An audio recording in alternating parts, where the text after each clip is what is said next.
Serdecznie zapraszam do odcinka 53 playlisty Mroczna Historia pod tytułem Pruska Wrona, część 3.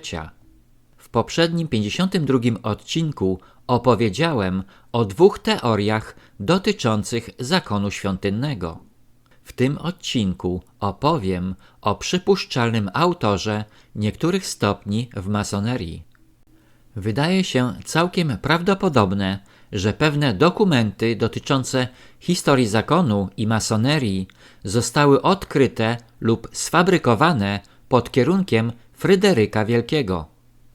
Dr Oliver cytuje raport Wielkiego Inspektora Generalnego z XIX wieku, stwierdzający, że podczas wypraw krzyżowych, na których było obecnych 27 000 masonów, wśród niektórych ważnych masonów odkryto potomków starożytnych Rzymian. W różnych miejscach odnaleziono inne cenne dokumenty dotyczące różnych okresów, aż do roku światła 5557, kiedy to w języku syryjskim ukazał się zapis odnoszący się do najodleglejszej starożytności i z których wynikałoby, że świat jest wiele tysięcy lat starszy niż podaje relacja mojżeszowa. Niewiele z tych znaków zostało przetłumaczonych do czasów panowania naszego znamienitego i najbardziej światłego brata Fryderyka II, króla Prus, którego znana gorliwość dla rzemiosła była przyczyną tak dużej poprawy w towarzystwie, któremu raczył przewodniczyć. Można przypuszczać, że dokumenty opisane przez Wielkiego Inspektora Generalnego w XIX wieku, zawierające tajemnice, o których istnieniu zapewnia von Hunt, mogły zostać opublikowane przez zakon świątyni w XIX wieku i jeśli nie są autentyczne, są dziełem Woltera, prawdopodobnie wspomaganego przez Rzymianina zdolnego do fałszowania rękopisów syryjskich. Wspomniany Rzymianin to Johnson, co potwierdzają słowa Findela, że historia kontynuacji zakonu templariuszy była jego dziełem. Fryderyk Wielki miał w zwyczaju zatrudniać Rzymian do prowadzenia podejrzanych transakcji i dlatego mógł on wykorzystać Johnsona do fałszowania dokumentów, tak jak wykorzystał Efraima, aby wybić sobie fałszywe pieniądze. Również pozbycie się później Johnsona, aby nie zdradził jego tajemnic, było zgodne z polityką Fryderyka Wielkiego. Niezależnie od metod stosowanych do uzyskania kontroli nad masonerią przez Fryderyka Wielkiego, owoce jego działań są widoczne w miarę upływu czasu.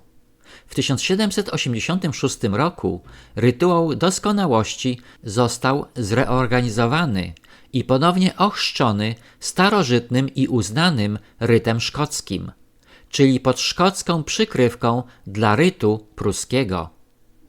Podobno sam Fryderyk przeprowadził tę operację, opracował nową konstytucję zakonu i ponownie ułożył stopnie tak, aby ich całkowita liczba wynosiła 33 w następujący sposób.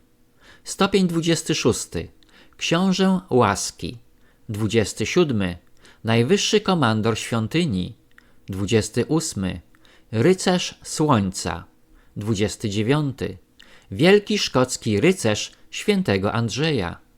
30. Wielki rycerz elekt Kadosz. 31. Wielki inspektor inkwizytor komandor. 32. Wzniosły książę królewskiej tajemnicy. 33. Suwerenny wielki inspektor generalny. W ostatnich 4 stopniach od 29 do 33 ważną rolę odgrywają Fryderyk Wielki i Prusy, a w 30 stopniu rycerz Kadosz, w dużej mierze wzorowany na niemieckich świętych Wemach. Krzyżacy noszą krzyże krzyżackie, tron jest zwieńczony dwugłowym orłem pruskim i prezydentem, zwanym potrójnym wielkim mistrzem, reprezentującym samego Fryderyka, a w 32 stopniu wzniosłego księcia królewskiej tajemnicy. Fryderyk jest opisywany jako przywódca masonerii kontynentalnej i w 33 stopniu klejnotem suwerennego wielkiego inspektora generalnego jest znowu dwugłowy orzeł, a najwyższy komandor świątyni to Fryderyk, który w tamtym czasie ustanowił ten stopień wspólnie z Filipem, księciem Orleanu, wielkim mistrzem Wielkiego Wschodu, który był jego porucznikiem. Najważniejszą z tych innowacji jest 32 stopień, który w rzeczywistości był raczej systemem niż stopniem, skupiającym masonów ze wszystkich krajów pod rządami jednostki. Stąd bierze się ogromna władza, jaką zdobył Fryderyk. Do roku 1786 francuska masoneria była już całkowicie pruska, a Fryderyk stał się idolem masonerii na całym świecie. Jednak prawdopodobnie nikt nigdy bardziej niż on gardził masonerią. Jak zauważył amerykański mason Albert Pike, nie ma wątpliwości, że Fryderyk doszedł do wniosku, że wielkie pretensje masonerii do wyższych stopni były jedynie wyimaginowane i zwodnicze. Fryderyk wyśmiewał zakon i uważał jego ceremonię za dziecinną zabawę, ale wykorzystał masonerię do swoich politycznych celów i stał się potęgą. Nie bez znaczenia jest fakt, że w roku następującym po oficjalnym założeniu zakonu ścisłego przestrzegania, czyli w roku 1752, Lord Holdernesse w liście do ambasadora brytyjskiego w Paryżu, lorda Albemarle, zatytułowanym Bardzo tajne, mówi o wpływie, jaki uzyskał ostatnio król Prus nad wszystkimi soborami francuskimi. A kilka tygodni później lord Albemarle wspomina o wielkim wpływie pruskich sądów nad soborami francuskimi, które są tak zaślepione, że nie potrafią same sądzić. Dziękuję za wsparcie mojego kanału przez Buy Coffee 2, link pod filmem.